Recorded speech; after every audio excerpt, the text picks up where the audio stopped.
All right, so next up we'll be doing our draft preview of the Hornets, and I believe in the Sixers preview I said they have the fifth pick, but they actually have the fourth pick in this year's draft, and they have the 33rd and 34th pick in the second round as well. So early first round pick and some early second round picks. Now the Hornets, I feel like we talk about them every year.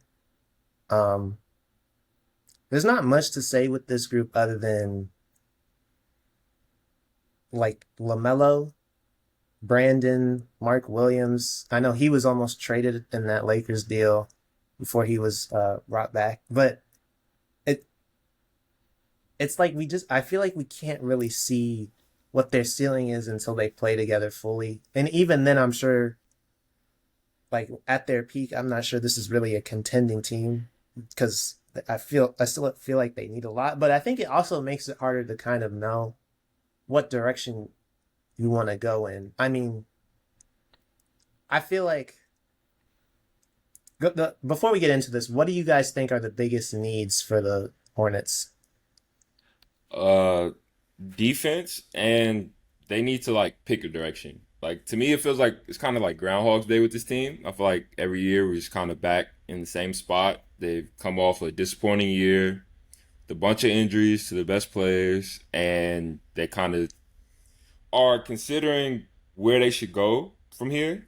And like basketball wise, like they have talent on the roster. Like LaMelo Ball did like show like he had a really good start to last year.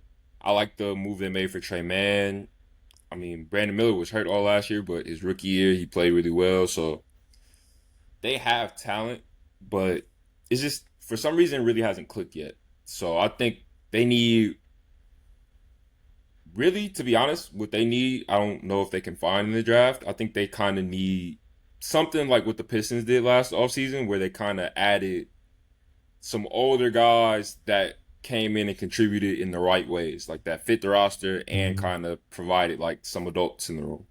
Yeah, even what the Rockets did, like I think that ended up paying off in the long term. But I definitely agree with you. I feel like for them, as long as you kind of rely on, I guess, your younger players who I guess who've also shown that they're not really healthy, that definitely makes things harder. But I feel like also kind of knowing what guys to go after because we don't have to get into this too much with free agency and whatnot. But I feel like you also kind of need players who can run or be offensive weapons while because obviously LaMelo he's their best player. You know he averaged I think almost 30 points per game this year, but again he's just never healthy. So it's like you have to find players who can help keep the offense going, but also kind of contribute and play defense.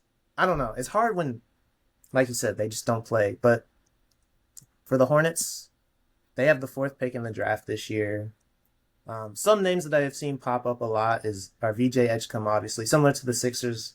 And also, people have been talking about Ace Bailey, if he's still on the board. Me personally, I don't know how I feel about Ace Bailey going to the Hornets, but I'll open the floor to you guys. What do you guys think about their potential picks this year? I don't hate the Ace Bailey fit. I've kind of been on record like I would kind of be interested in it just because I think they have the potential to be like a really tall, athletic team. Like Brandon Miller as their two guard is like 6'7", 6'8". LaMelo 6'7". Miles Bridges is pretty tall. And then you have their pick last year, Salone, who didn't really have a great year, but he like if he ever develops, he's another long rangey ring. And I think like they're kind of building an identity as like one of those longer athletic teams that are gonna run and get out in transition. I think Ace could fit that in some ways. I think you like Charles Lee would have to really stay on him, similar to what we've seen him do with LaMelo at times. Like you can't stop the ball. You have to keep moving within the flow of the offense and like move off ball. So I think there's a way it could work, but I think VJ for them is like a way better fit just because he provides the defense that they're sorely missing and he doesn't really need the ball a lot. And LaMelo, we know his usage rate is going to be high. Brandon Miller is going to need the ball a lot. So I just think he's a more natural fit there, but I don't really hate either. But if I was them, I would definitely be praying that Edgecombe falls to them at four. Yeah, I mean, whenever you're deciding between either the third or the fourth prospect in a draft, there's obviously going to be a lot of hype and a lot of potential and upside for that. Um, so I feel like a lot of this is just going to come down to how they fit among the kind of two main guys at the moment for Charlotte. Whether that stays the same two guys going forward, that's still up in the air with how much LaMelo Ball's contract will become kind of a storyline for this team over the next 2 or 3 years, how much he's getting paid eventually. So I feel like this Charlotte team, honestly, is about 2 years away, if they're still at the top of the draft every year, from being in a point where they have to make a decision on pretty much blowing up whatever this core is right now. But at the same time, I feel like they're also maybe 2 or 3 years away of adding pieces to becoming a consistent, maybe top nine, top eight team in this Eastern Conference. Because obviously, with LaMelo and Brandon Miller, you know they have the offensive ability to score the basketball. But what are the other guys around them doing? You mentioned Tijon Salon. What does his year two look like? Does it look a lot similar to year one, where it's just kind of a struggle and he's not contributing as much as you would hope a top five type pick would make? Or does he take a step forward and all of a sudden this Hornets team has a great young core of three guys that they're continuing to add on to? So if Ace Bailey or VJ Edgecombe come in and can contribute, then all of a sudden we could be looking at one of honestly the better young cores in the Eastern Conference. So my question for you guys is it time to move on now? Like, would you rather move on from LaMelo early, or me personally? I think I would give it the year. Like, I think this would be the last year, especially with how good the next class is coming in. I would give it the year to figure out what this team looks like. But if they're at the top of the draft again, I think I would have to blow it up. How much rope do you think this group has left together? I'm kind of glad you asked that question because that was something I wanted to put on the doc. But I'm like, I don't want to be the guy who's like overreactionary, like, oh, they might have to blow this up. But I think if it becomes an issue of like, even if they just don't stay healthy for like another year, like if we get a full season out of them and we have more of a better understanding, I'm like, okay, yeah, we'll have more time with this, let them see what they can cook. But if it's like we have another season where they're dealing with injuries, I think at that point I might be considering trying to move on from LaMelo and, like you said, going after maybe another top player. But I'd probably maybe wait until to see how the lottery shakes before I do it next year, before I fully commit to that. But again, I don't want to be one of those people who's like overreactionary, but it I think, what year is this gonna be for LaMelo? Year 5, I want to say. And I think it just gets to a point now where it's like, I think he's a player who can be great in the long term, but if you have him as kind of your focus point and it's not going anywhere, I'd see if maybe I could get something out of that to have a better foundation, or a more consistent foundation, I should say. Yeah, like, don't get me wrong. Like, I'm a really big like fan of LaMelo's game. Like, it's immature at times. Like, I think he can definitely rein in some of the shot selection still, and the effort on defense needs to be there. I think he's like capable as a defender, especially because he has positional size. He's not slow footed, really. Like, he has all the capabilities to do it. It's just like an effort thing at times. So I'm a fan of him. I just, especially with like the way the NBA is going with the second apron and stuff like that, which they're not really close to right now. They're $21 million away from it. But as guys start coming up, it comes time to pay Brandon Miller eventually.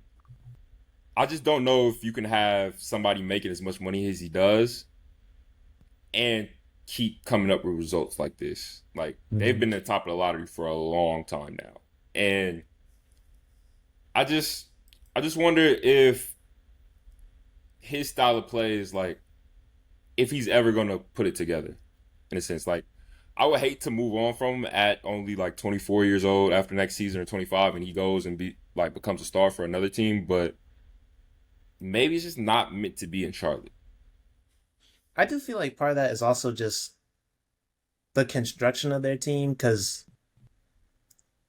and again, I also think it just goes back to Brandon Miller. He was dealing with his own issues this season, but I feel like they also just don't have, because like we said, he's a very offensive minded player. He can play make for others as well, but it's like I don't have the numbers, but I'm like fairly certain they're also one of the worst defenses in the league as well. And it's like I don't think he's a player like maybe Luca or what am I trying to say? You don't think what he brings on offense necessarily offsets how bad he is on defense yet? Yeah, like I don't think he's a player who's just you can put him on a team and it's like immediately like, oh, he's gonna instantly maybe start playing winning basket. I don't even want to say that because that comes off weird, but I feel like you guys understand what I'm trying to say. Yeah, it You just know? hasn't proven that with like guys like Luca, guys like Shea now, where he's becoming his career, like they've kind of proven that like if they're on the roster, there's you're only gonna be so bad as a team. Like they just bring a certain amount of wins to your team. Mhm. And LaMelo just hasn't gotten to that point yet.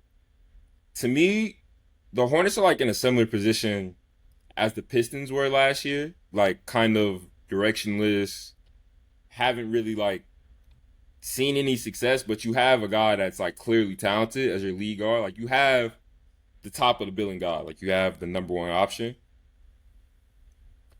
Do you guys think that they're closer to Detroit or they're closer to blowing it up? Like, do you, if you had to guess, how many wins if you give them VJ Edgecombe? Let's say it breaks the perfect way for him in the draft.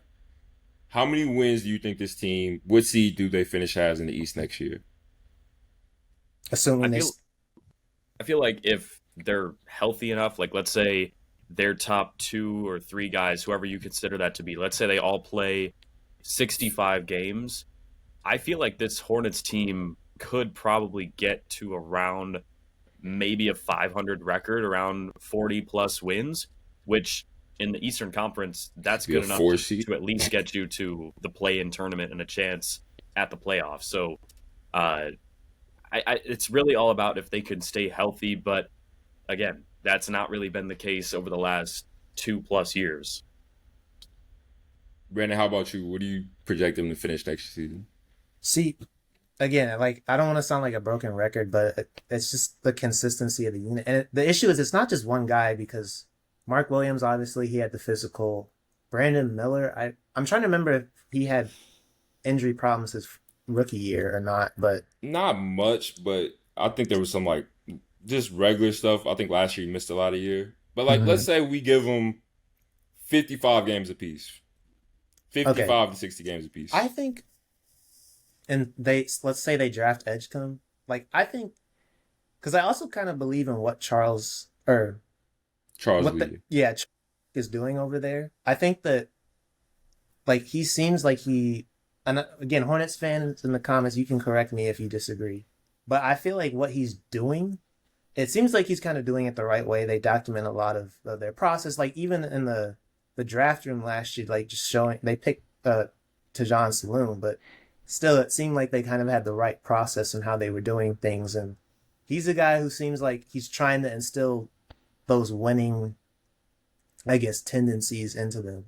So I do feel like he's a coach that maybe could surprise us, and who knows, next year maybe we're eating our words, and they get some, they get a better defender. Miller plays a good portion of the season. LaMelo plays a portion of this good portion of the season. Mark Williams out there, I feel like we also kind of forget how good he can be too at times. And I know he played most of the second half of the season, so I think it is possible that maybe they could even. I don't know if they would do as well as the Pistons and end up with like a fourth or fifth seed because, like you said earlier in the episode, they also added a lot of veterans. And maybe they do that because free agency obviously hasn't started. But I feel like when with just the young core they have and assume it stays that way, I could see maybe a play-in seed, maybe sixth at best. Well, Yeah. you said this Charlotte team could be a team that surprises us next season, but do you think Do you guys think even on like draft night specifically, this could be a team that makes a bit of a surprising selection? Because to my memory, I don't really think Tijon Salon was heavily mocked that high to Charlotte last year. So do you think this Hornets team could take like a Jeremiah Fears or a Trey Johnson or even like a Kaman Maliwatch if they are planning on moving Mark Williams eventually, if they're looking to move him for different pieces on the roster and replace him with a Kaman Maliwatch? Do you think they could be a team that isn't necessarily chalk at 4, just going to take whoever's left of Ace Bailey or VJ Edgecombe? To me, I think my loss would be a stretch. I think the only other person I would consider for them here is Trey Johnson. Like, I get the fit for Khan. I guess maybe I'll consider Khan here too, but his athleticism kind of scared me a little bit with already how like they're not the greatest defensive team. I would at least need somebody who I think could I don't think would be hunted. Like, I think Khan will be like, he holds up on defense. I just worry about will he be fast enough to keep up with some of the guys at his position in the league. So with Trey, he's not the best defender, but I think he's in the right spot a lot of the time. I think like Ace is kind of space cadet, but he has the tools to become a better defender, like down the line. And VJ is a plus defender, so I think I would probably stay within those 3 guys. I don't see them really going too far out of what consistency is, just because at least on my board, I don't have that many guys in that tier.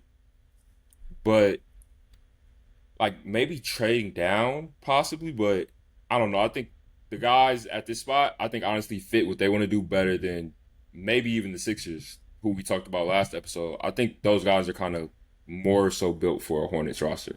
Obviously, we talked about taking Edgecombe with the 4th pick, but the early 2nd round, I know for a lot of people, they view the, I guess, middle portion of this draft maybe not in the best light, but 33 at 34 in the 2nd round, you still have a chance to get some steals in the draft. And on a young team like this, these are players who could maybe even crack the rotation their first year.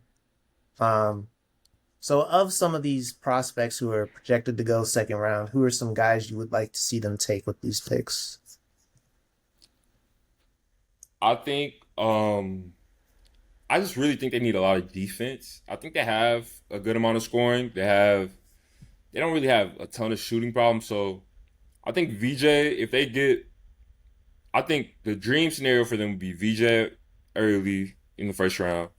Then I think someone like Aduthiero would kind of really fit a lot of what they do. He's a really good athlete, competes on defense, rebounds really well. Just someone to bring like a level of toughness, and he's like a little bit older. So he's someone I would look at. Someone else I also would like, I think they would really like to bring in like another big, just with like, if the concerns that the Lakers had were valid with Mark Williams and him not being healthy, they traded Nick Richards last year. I think guys like, if a Yannick Cole Niederhauser is there, if a Vlad Golden is there, those will be guys that I think could really help them. How would you feel about Sion James?